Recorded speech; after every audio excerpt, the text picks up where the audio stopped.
वक्फ board पर केंद्र के जवाब तक वक्फ संपत्ति की स्थिति अभी फिलहाल नहीं बदलेगी। कोर्ट से वक्फ घोषित संपत्ति डिनोटिफाई नहीं होगी। ये वक्फ बाय यूजर हो या वक्फ बाय डीड, वक्फ बोर्ड और केंद्रीय वक्फ परिषद में कोई नई नियुक्ति नहीं होगी। सुनने में ये फैसला एकदम सीधा सा लग रहा है नहीं? लेकिन अगर इसे समझें तो इसका आप मतलब समझ पाएंगे। नमस्कार, मैं हूं आशीष त्रिपाठी। न्यूज़ 18 के इस डिजिटल प्लेटफॉर्म पर इस वीडियो में आखिर तक हम जानने की कोशिश करेंगे कि जो फैसला लिया गया राजनीतिक परिप्रेक्ष्य में इसके क्या मायने हैं और जिनका एजेंडा वक्फ के साथ या वक्फ के बाद या वक्फ के विरोध में है उनके लिए आखिर क्या परिस्थिति और कोर्ट रूम में उस वक्त क्या कुछ हुआ था, ये भी आपको बताएंगे। दरअसल सरकार ने सुप्रीम कोर्ट को आश्वासन दिया था कि वो वक्फ संशोधन कानून के दो विवादास्पद प्रावधानों, जिसमें वक्फ बाय यूजर और वक्फ बोर्ड में गैर मुस्लिमों को शामिल करने के अमल पर रोक लगा देगी। केंद्र ने शीर्ष अदालत में ऑन रिकॉर्ड ये बात कही है। वक्फ संशोधन कानून पर सुप्रीम कोर्ट में यह बात कहकर केंद्र ने इन पर संभावित विपरीत फैसले को आने से पहले ही रोक दिया। इससे पहले सीजीआई की अध्यक्षता वाली 3 जजेस की पीठ ने मौखिक टिप्पणियों में संकेत दिया था कि वो कम से कम 3 प्रमुख प्रावधानों पर रोक लगाने पर विचार कर रही है। हालांकि सॉलिसिटर जनरल तुषार मेहता ने मामले में और समय दिए जाने की मांग करते हुए अदालत से केंद्र की ओर से कम 2 और वकीलों को सुनने का अनुरोध किया। पीठ ने सहमति जताई, कहा वो उनकी सुनवाई के बाद इस मामले में आदेश पारित करेगी। दरअसल वक्फ कानून को लेकर संसद और सड़क दोनों ही पर लड़ाई चल ही रही थी और अब इसके बाद ये कानूनी दांव-पेच का दौर शुरू हो चुका है। वक्फ संशोधन कानून का मामला सुप्रीम कोर्ट पहुंच चुका है। सरकार की तरफ से सॉलिसिटर जनरल तुषार मेहता पक्ष रख रहे थे, तो वहीं मुस्लिम पक्षकारों की तरफ से कपिल सिब्बल और अभिषेक मनु सिंघवी जैसे दिग्गज वकील शीर्ष अदालत में दलील पेश कर रहे हैं। सुनवाई के दौरान एसजी तुषार मेहता गुरुवार को वक्फ संशोधन कानून के 2 विवादित प्रावधानों पर आगे अमल न करने की बात कहते नजर आए। तो जिसमें 2 प्रावधानों की बात करें तो 2 प्रावधान है वक्फ बाय यूजर, वक्फ बोर्ड में गैर मुस्लिम को शामिल न करना। अब सवाल यह है कि एसजी तुषार मेहता इन दोनों प्रावधानों के अमल पर रोक की बात खुद ही क्यों मान ले। दरअसल इसकी जड़ें अनुच्छेद 370 और राजद्रोह कानून से जुड़े प्रावधानों पर दिए गए फैसलों से जुड़ी हुई हैं। गुरुवार को एसजी तुषार मेहता ने सुनवाई को टालने का अनुरोध किया ताकि केंद्र लिखित में अपना पक्ष पेश कर सके। आखिरकार जब सुप्रीम कोर्ट की बेंच ने इस बात पर जोर दिया कि वक्फ बाय यूजर वाली जमीनों की स्थिति में बदलाव करने का व्यापक प्रभाव पड़ेगा, एसजी तुषार मेहता ने कोर्ट को आश्वासन दिया कि केंद्र अपनी कार्रवाई रोक देगा और राज्यों को वक्फ बोर्ड में कोई गैर मुस्लिम नियुक्ति करने की अनुमति नहीं देगा। अब सवाल ये उठता है कि एसजी तुषार मेहता ने किस उद्देश्य से कोर्ट को यह आश्वासन दिया। दरअसल 11 मई 2022 का ये मामला है जब सेडिशन यानी राजद्रोह से प्रावधानों से जुड़े हुए विषय पर सुप्रीम कोर्ट ने इस पर सुनवाई करते हुए इसे असंवैधानिक बताते हुए निरस्त करने की बात कही थी। एसजी तुषार मेहता ने इस पूरे मामले में पहले की सुनवाई में कानून का बचाव किया था इसका, और सुप्रीम कोर्ट के रुख को देखते हुए केंद्र ने इस पर फिर से विचार करने की भी बात कही थी। दरअसल सुप्रीम कोर्ट से जो उम्मीद कपिल सिब्बल और अभिषेक मनु सिंघवी लगाकर बैठे हुए थे वैसा कुछ हुआ नहीं। उस दौरान जिस वक्फ बाय यूजर को वो अपना सबसे बड़ा हथियार मानकर चल रहे थे, कपिल सिब्बल और अभिषेक मनु सिंघवी दलीलें दे रहे थे, बात कह रहे थे, सुप्रीम कोर्ट ने उस पर एक शब्द नहीं कहा और ना ही वक्फ कानून पर अंतरिम रोक ही लगाई।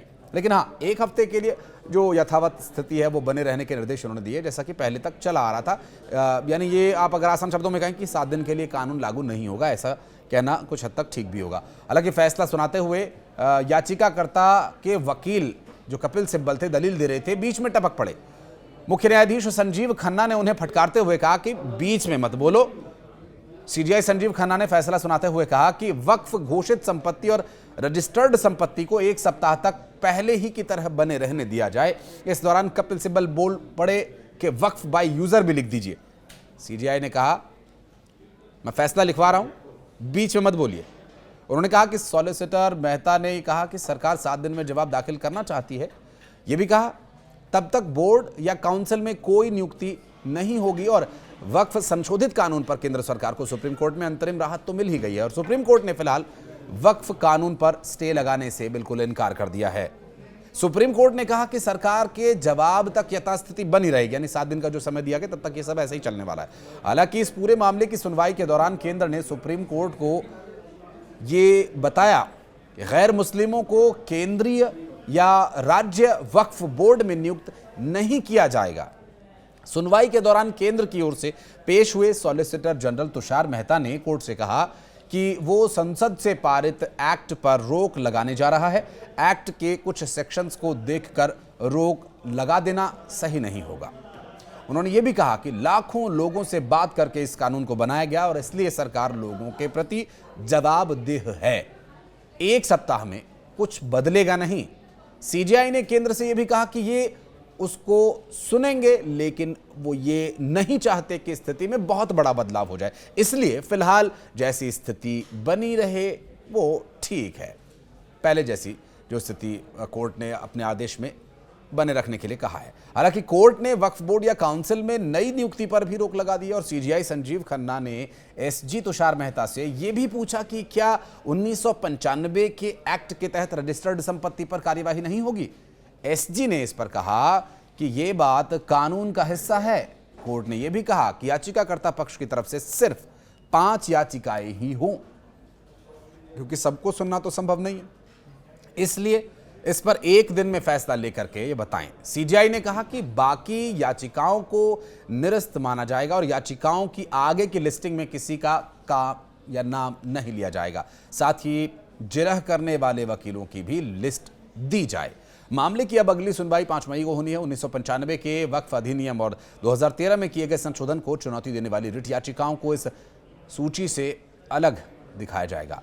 2025 के मामले में रिट दायर करने वाले याचिकाकर्ताओं को विशेष मामले में जवाब दाखिल करने के लिए स्वतंत्रता है। वक्फ कानून को लेकर सबसे बड़ा जो पेच है वक्फ बाय यूजर को लेकर फंसा हुआ है। अब ये वक्फ बाय यूजर क्या है?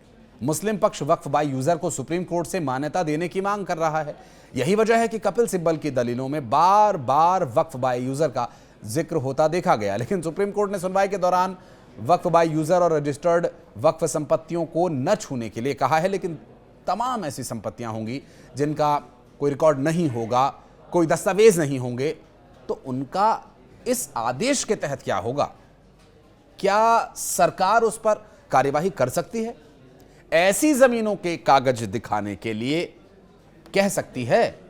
सुप्रीम कोर्ट के एक वकील ने इसके बारे में बताया कि सीजीआई ने एक ऐसी लकीर खींच दी है जिससे सरकार खुश होगी, क्योंकि ऐसी संपत्तियों पर कार्यवाही करने से सरकार को नहीं रोका गया है। सुनवाई के दौरान कपिल सिब्बल और अभिषेक मनु सिंह भी बार बार सीजीआई को इस बारे में बताने की कोशिश करते दिखे कि एक अनुमान के मुताबिक वक्फ बोर्ड के पास करीब 4,36,169 ऐसी संपत्तियां हैं जिनका कोई रिकॉर्ड ही नहीं है। इनमें से अधिकांश संपत्तियां 1995 के संशोधन के बाद हड़पी गई। सुप्रीम कोर्ट की सुनवाई पर याचिकाकर्ताओं की ओर से पेश एडवोकेट वरुण कुमार सिन्हा ने कहा कि सुप्रीम कोर्ट ने कानून पर रोक नहीं लगाई है। सॉलिसिटर जनरल तुषार मेहता ने खुद कोर्ट से कहा कि आप कोई आदेश न दें, 7 दिन के अंदर हम जवाब पेश कर देंगे। तब तक वक्फ कानून के तहत बोर्ड या वक्फ परिषद में कोई नियुक्ति न की जाए। सुप्रीम कोर्ट ने आदेश में यह लिखा भी है कि सरकार अगली तारीख तक उन वक्फ संपत्तियों वक्फ बाय यूजर को डी नोटिफाई नहीं करेगी जो रजिस्टर्ड है और गजटेड है। हालांकि सरकार अन्य संपत्तियों पर कार्रवाई करने के लिए स्वतंत्र है और इससे ये लगता है कि ऐसी संपत्ति जो रजिस्टर्ड नहीं है और वक्फ बाय यूजर है तो उससे कागजात मांगे जा सकते हैं। हालांकि इसलिए इसके बारे में स्पष्टता अगली सुनवाई में ही होने की उम्मीद है। केंद्र सरकार ने सुप्रीम कोर्ट को भरोसा दिया कि अगली सुनवाई तक वक्फ बाय डीड और वक्फ बाय यूजर को डिनोटिफाई यानी गैर अधिसूचित नहीं किया जाएगा। लेकिन वक्फ बाय डीड और वक्फ बाय यूजर का मतलब क्या है, चलिए अब आपको यह समझा देते हैं। कई बार आपने ये शब्द सुने होंगे कई वीडियोस में भी, लेकिन इसे ऐसे समझिए कि जब कोई मुस्लिम कानूनी दस्तावेज बना करके अपनी संपत्ति को धार्मिक या परोपकारी उद्देश्य से समर्पित कर देता है तो उसे वक्फ बाय डीड कहा जाता है। डीड यानी जो डॉक्यूमेंट्स उसमें बनते हैं उसे डीड के माध्यम से दे दिया जाता है।